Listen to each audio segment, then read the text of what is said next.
Good afternoon. I want to thank folks for coming here today to have an opportunity to update people on what we're hearing. And I'm going to start out by saying that my heart goes out to the family of the two individuals who were despicably gunned down in Washington, D.C. And since we originally received word of the shooting, we worked very hard to try to coordinate with the Guard, the federal government, the families, and everyone to ensure that the state's response is appropriate. I want to update people. First, there'll be a lot of questions about the condition. I want to say I'm not the doctor. I'm not going to try to pretend to be so. What I will say is that Andrew remains in serious condition. We did have some positive news that we were told that Andrew was asked if he could hear the nurse who asked the question to give a thumbs up, and he did respond. And we were told that he also wiggled his toes. So we take that as a positive sign. I'm not here to speculate, but I will say one thing, that Melody, the mom, has been so positive a force, and she's been asking people across the country to pray for her son, and those prayers are working. So I want to continue. That's her only request to me is, would you please get the word out that my son Andrew needs prayer? And that's all I'm going to do, talk about that. These are wonderful people, and the family's going through a very difficult situation right now as Andrew fights to survive. There are many vigils that are going on around West Virginia right now. I had a chance to attend one in Martinsburg in honor of Andrew, and go down to Webster County on Saturday night. It was a really very touching vigil. People were talking so eloquently about Sarah, who by all counts is an amazing woman who lifted up people around him with a smile. And from talking to Sarah's parents and to people in the unit, everyone had nothing but incredible things to say about Sarah. And she is someone who's going to be remembered for a very, very long time. And she had her life tragically cut short by this terrible act of terrorism. We know that late last week I issued a proclamation, so the flags have been lowered to half staff, and that will continue. Obviously, when we have information about any service or funeral, we will let you know. I want to emphasize that the most important thing for me is to ensure that the family's wishes are kept. So as we learn more, we're happy to pass that along, but this is going to be dictated by the family, and I want to show great respect for them. I know that there are going to be a lot of questions about the timeline for when this occurs. Just as we learn things, we'll be happy to pass them along to you. You know, a lot of questions come up about the nature of the service that the Guardsmen were performing. This was noble service. I had a chance, along with General Seward, to spend Thanksgiving Day with the members of the unit at the Armory and talk to them. Every single one of the people who are there right now are volunteering. We're looking at approximately 170 people from the West Virginia National Guard that are still stationed in DC. And once again, they're volunteering. They're volunteering because they believe in the mission. They want to support the state of West Virginia. They want to support the country. And I think that can't be lost. These are people that understand that the mission was good, that there was an opportunity to try to reduce crime in the District of Columbia. By all measures, it's been working. And so I know that they're proud of that work. They're understandably going through a very, very difficult time right now because they lost one of their own and another is in very serious condition. But it is the state of West Virginia's intent, my intent, General Seward's intent, to do everything we can to help those Guardsmen adjust to this and to help the families of those who were impacted. We know that there's a lot of information that hasn't yet come out, and there will be more information in the days, weeks, and months ahead. There is a comprehensive investigation going on by the federal government. You know, I've had a chance to talk to the president, and I've talked to the attorney general, and we're going to make sure that we're deferring to that process.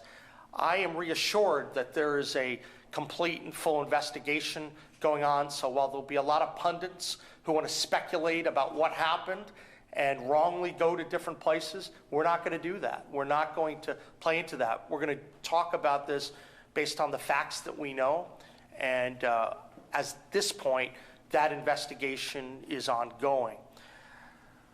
We know that there's been a lot of discussion about a criminal prosecution as well. The most important thing that I can tell the citizens of West Virginia is people are rightfully angry. They're rightfully angry about what's happening right now. And I believe that justice must be done in this case, and that justice will be meted out. That'll be done based upon our criminal justice system, and it'll be done the right way. And as we learn more about the process that's being run by the feds, we're happy to share that with you. We're trying to stay in touch with all the relevant people on the ground to provide information to the public. When we left Wednesday night. I flew up with the Guard to go to the hospital. I believe I was at the hospital at least 4 times, and obviously we spent time with the Guards members. There's no timeline as to what will happen in terms of additional visits, but what I can tell you is that Andrew's family is going to get all the help that we can provide out of West Virginia. Right now, a lot of that is emphasizing the need for prayer, and I want to keep saying that because I believe that prayer can move mountains. It can create miracles, and I know that Melody, Andrew's mom, and Jason, Andrew's dad, believe that. And these are people, they're good folks, and I think a lot of the communities are rallying behind them.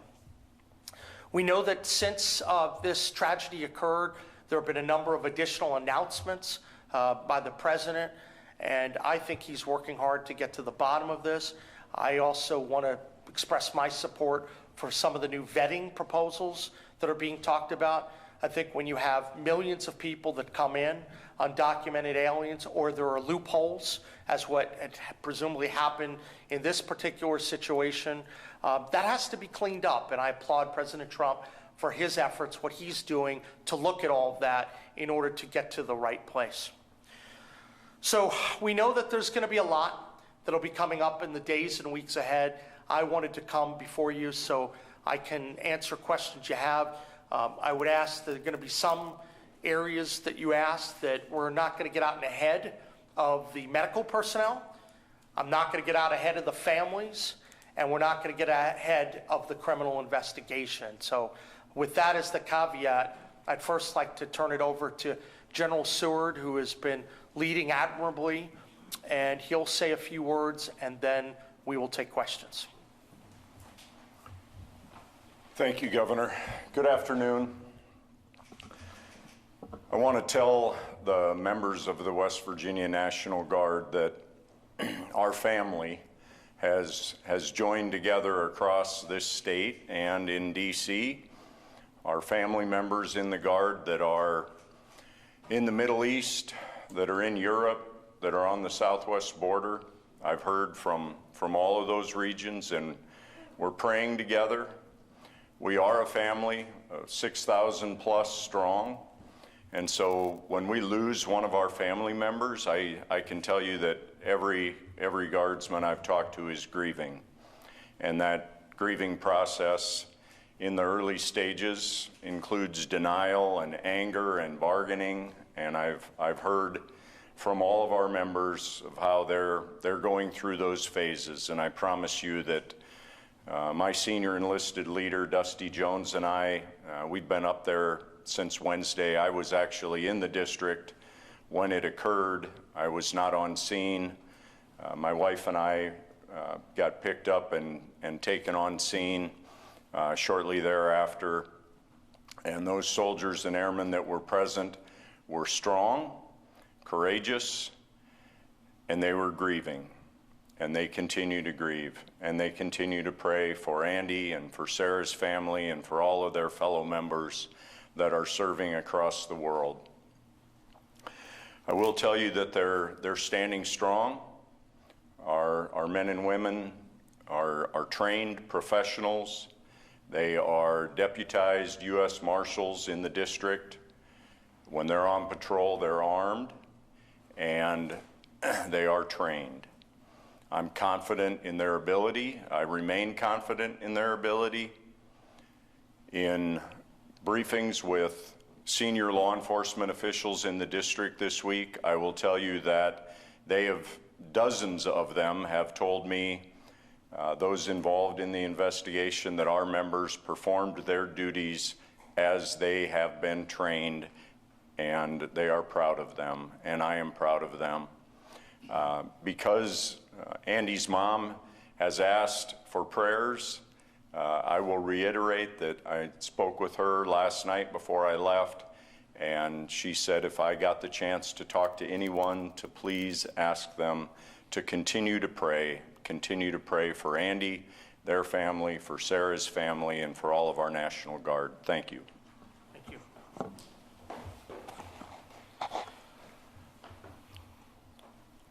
As we're all gathered today, we know that a lot of people in West Virginia, the Guard, the families of the individuals who were gunned down, we know that there's unspeakable evil that's occurred.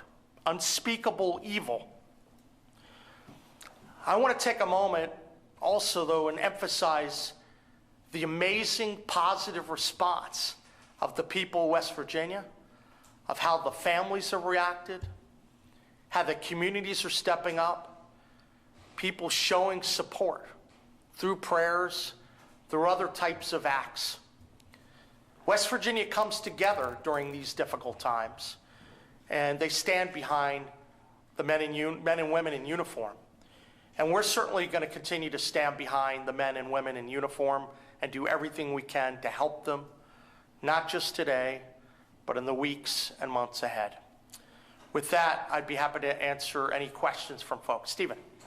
Governor, you've used the phrase volunteer pretty frequently. I know you had some social media posts where you put it all in bold. So I think it's pretty clear that since November 17th, the force that remains, the 170 we're talking about, are there as volunteers part of the original force that you authorized back in August to be there at the request of President Trump, and these are strictly volunteers. But walk us through that decision, because at least according to the November 8th press release from the West Virginia National Guard, you are the one that authorized the volunteer force to remain there. So who asked us to keep a volunteer force there? How did that decision come about to keep this contingent there through the end of the year?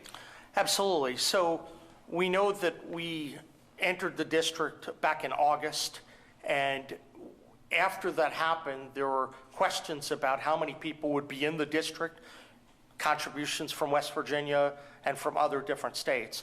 So there's usually a rotation that occurs in terms of when guardsmen stay, and that as there are questions about how long we would stay, I made the decision to have the word come down that we would ask the people if they wanted to volunteer. And there was never any pressure. This was done that if people wanted to stay and fulfill the mission, they could.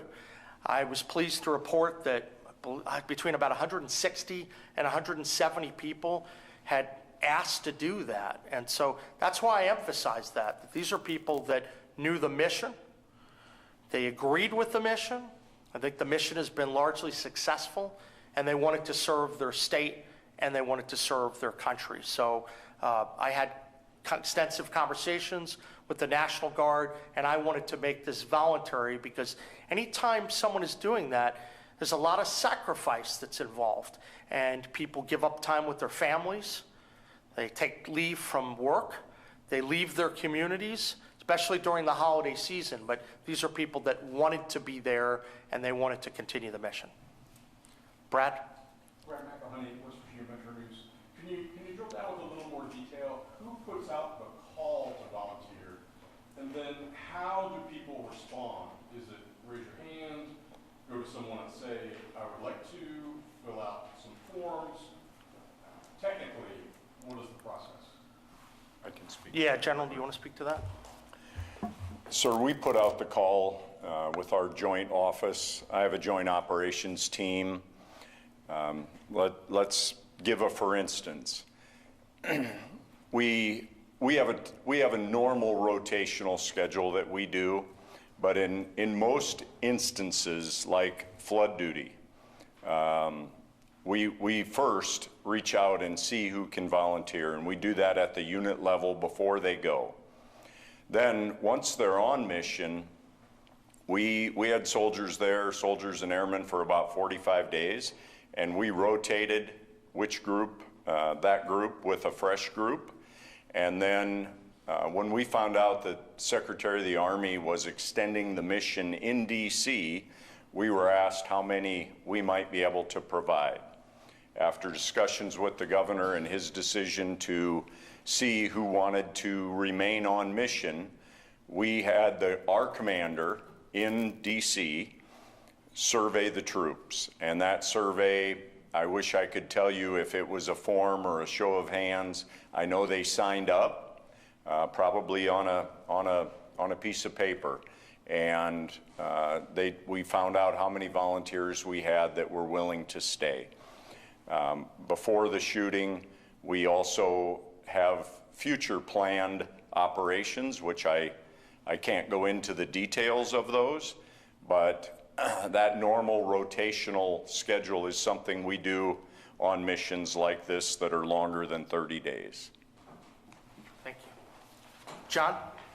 Governor, the Trump administration has ordered 500 more Guard members to Washington. Have there been discussions, or are you going to deploy any additional troops? So I spoke with the president. That was on Wednesday night.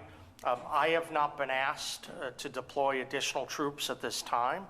So anything with respect to the number or where they'll come from, right now, that's not part of our focus. Our sole focus right now is to looking after the well-being of the 170 service members who are on the ground, focusing on the family, ensuring that prayers are going out, but there's been no request that's come to West Virginia so far. And don't want to jump ahead again, but you talked about nothing about the funeral yet. Are there any plans for Sarah to bring her home? When will that happen? I know there are a number of discussions that are underway, but this is going to be a situation where I'm going to defer to the family. But at the end of the day, I want to make sure that the family's wishes are carried out. And so when it's appropriate, we'll make any announcements based upon the family's decision. Hey. For the National Guard members who remain in DC, is there flexibility for them to return home if they no longer feel comfortable serving in DC following this event? Well, I know that this is a volunteer effort, and in fact, I know Sarah bravely was there during Thanksgiving, so it still remains a volunteer effort, and that's where we stand right now. Any anticipation for when they could be called home, or how long? Are they signed up for the mission until whenever it ends indefinitely? I think, as the general would indicate, there's a periodic review and discussion about the length, and so there's always a opportunity where you have the ability for some people to try to come home for holidays and Christmas, but I don't think we have a specific date in mind yet. Are you able to tell us the MOS of the two guardsmen and if they had any specialized training before they were deployed to DC? I don't know that we're prepared to do that at this time. Is there anything we want to? I don't think so. Do you have if there's another question you have? That might get into the investigation. Yeah, I don't want to go into the investigation at all, so. Can you describe, they were sent into an area that was designated as having a crime emergency. Can you describe, to the detail that you're comfortable with, what kind of self-defense training people on that mission received, being on alert, watching for? Yeah, the most important thing to say is that this is like being a deputy U.S. Marshal. So these are people that are trained, and they have knowledge of the situation they're going into. These are the same people that go to all corners of the globe. They're trained in terms of difficult circumstances.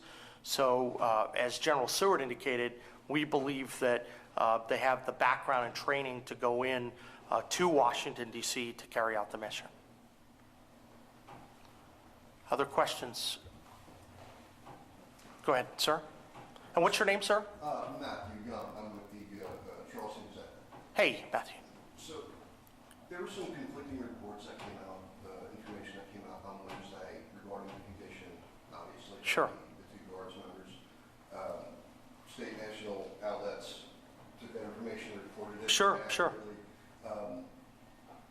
Where was the breakdown of the communication chain? What steps can be taken to prevent that, something like that from happening? So what I would say is this, when you have a lot of information coming in, you work to ensure that you have the most accurate information and you get it from the most credible sources available and then provide that to the public. When there's a change, then you alert the public. If there's an error, you correct the error. That's what happened, and that's what we did. So I won't go into additional details at this time, but I will say that we've been in very close touch with the family and everyone involved in order to make sure that anything that gets passed along is the direction of the parents and that the Guard is very comfortable with. Follow up to Matt's question, you can't, for example, obviously there was an initial announcement of both deaths. That was obviously walked back by your office. Where did that information come from? Did that come from social media news? Did it come from the chain of command? I could tell you that the process is that we try to get as much information as we can, accurate information from the most credible sources, a variety of sources. In this case, that information was incorrect, and then within 20 minutes, we changed it. Ma'am? What are some of the tangible things you guys are going to be doing in D.C. to help make sure that the troops who are still there get through this process in a tangible way? Well, we know that there are a number of foundations that have stepped up who are being helpful, and we know that counseling is available for all people who may need assistance. And one thing that I really want to emphasize is that we want to make sure that the morale, remains high. And that's part of the reason I went to Washington, D.C., obviously to go to the hospital and to be there with the families, but also to be there with the men and women who are serving. That's critically important.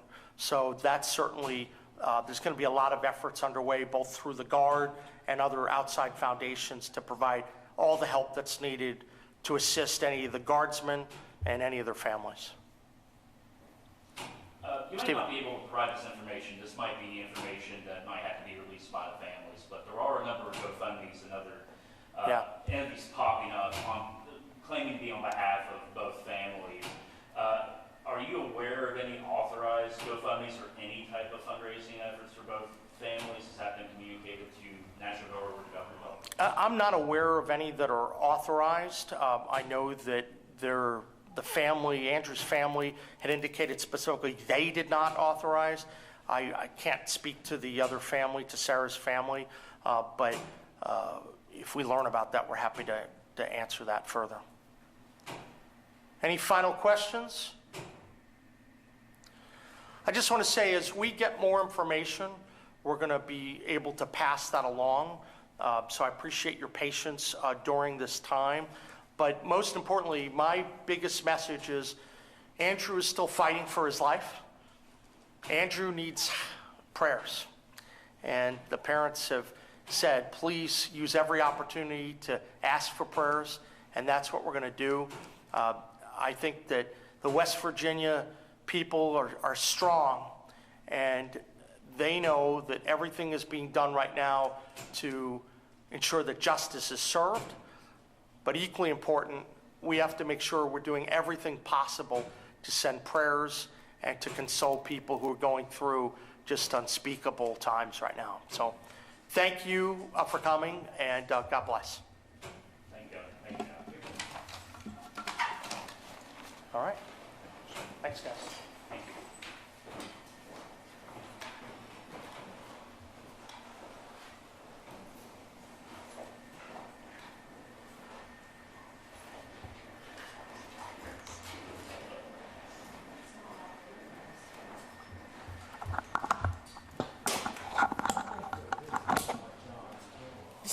Actually, this camera's my favorite.